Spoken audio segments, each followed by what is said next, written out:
Hi, this is Tom Fleming, and today I'm going to give you a free lesson on how to paint a space field with a moon. The first thing I'm going to do is use a flat number 2, or well, it's actually a low Corel half brush, and I'm going to lay in a nice dark field with watercolor. In general, I don't like to use just black. I like to add other colors in there to create a little bit more of an interesting look. So what I'm going to do is I'm going to go in there and I'm going to start with a Payne's Gray. I'm going to use a lot of water and really wet down my watercolor in my palette.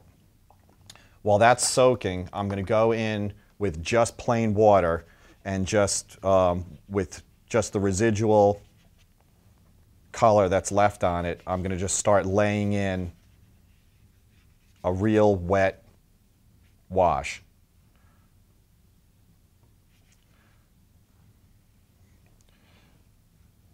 I'm being somewhat careful around the edges of the moon because I want to keep somewhat of a clean edge, and really letting that water just kind of flow all over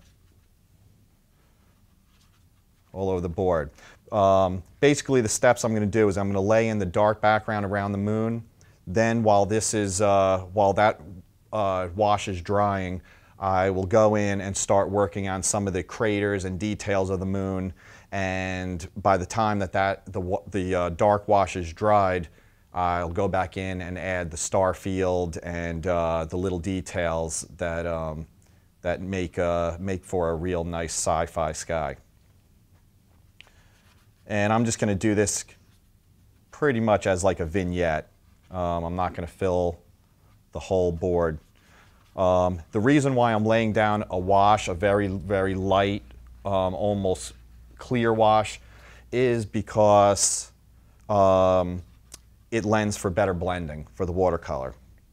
If you do a dry wash on just dry board, the watercolor just absorbs into that paper too quickly and you get real hard lines and edges, and that is not something that adds to the effect of a space sky.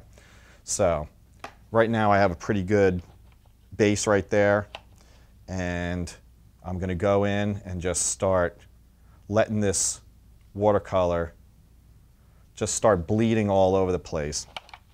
And I want a good amount of it because we do want a dark sky. And the nice thing about space is that there's all kinds of flowing shapes of gases and interesting things that go on in the sky, and the watercolor really lends itself to these shapes. Now you can see as I'm laying down the watercolor, it's flowing down because we're on an angle here on the table. So what you can do is you can twist your board, and as you go around, it will start flowing outwards and create all kinds of like interesting little patterns. I'm using Payne's Gray as just my base. And then I'm going to go in and add a couple of other colors that will make it real interesting looking, and we're going to let the colors just fade out to the edges. And there you have your Payne's Gray. I'm going to add a little bit of lamp black also, and that's going to add like a real dark richness to it, where your stars will really pop and glow. And I want to go right to the edge of the moon, because what I'm going to do is after we lay the star field in, I'm going to let this wash dry, and we're going to go back in with an airbrush and add a glowing kind of aura around the moon, along with some of the stars. And you don't have to always blend the colors together. Sometimes you can just do little spots and it creates nice little kind of flowing shapes. See, look at that. That's almost like a cloudy sky going on there. And sometimes it's nice to let the watercolor do the work. I'm going to add a little bit more Payne's gray because I'm a little bit too close there to the edge. I want a little bit more room. Okay.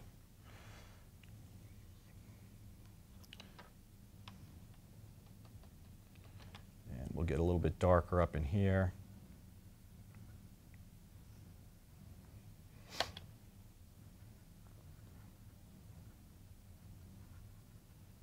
All right.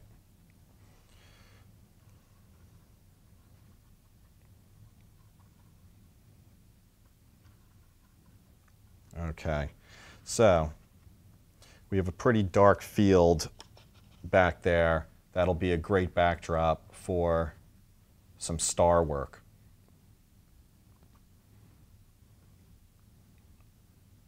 Okay, and while that's drying, I'm going to start working on some of the details inside the moon.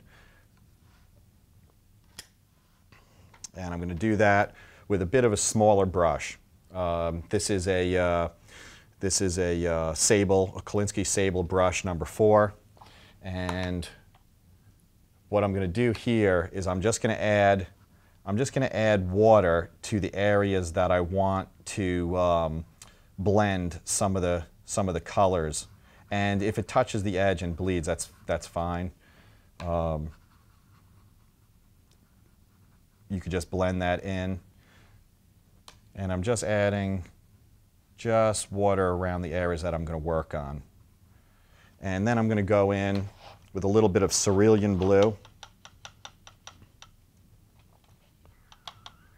And you see how I touched the edge there and that bled out? That's fine because that actually acts as like a crater. And if you just touch, you can add little details and it actually looks like creates a texture on the moon surface. And we're just going to go through here. And you're making little circular shapes. Since craters are mostly circular, we'll blend, pick up a little bit more cerulean, and you're going to do a combination of strokes to create a wash, and then dots to create the texture of the craters. And every once in a while, you want to let the paint go into the dry areas, and that'll create your hard edge where it'll be a little bit more of a defined crater. You know, right here, we'll get a little bit more, and kind of you can do like a little fading of the craters as you go out.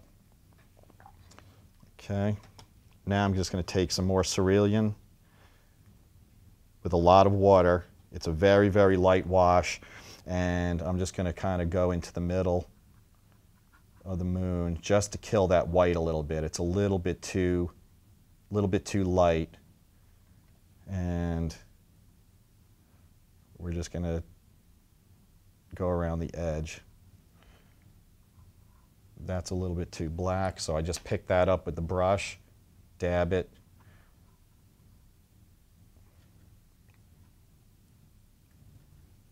and we'll just go back in and do a couple of little dabs of blue in there. Okay, now it looks like our dark field in the background there is a little bit too wet, so I'm going to take a step back right now, let that dry, and we'll be back in a second.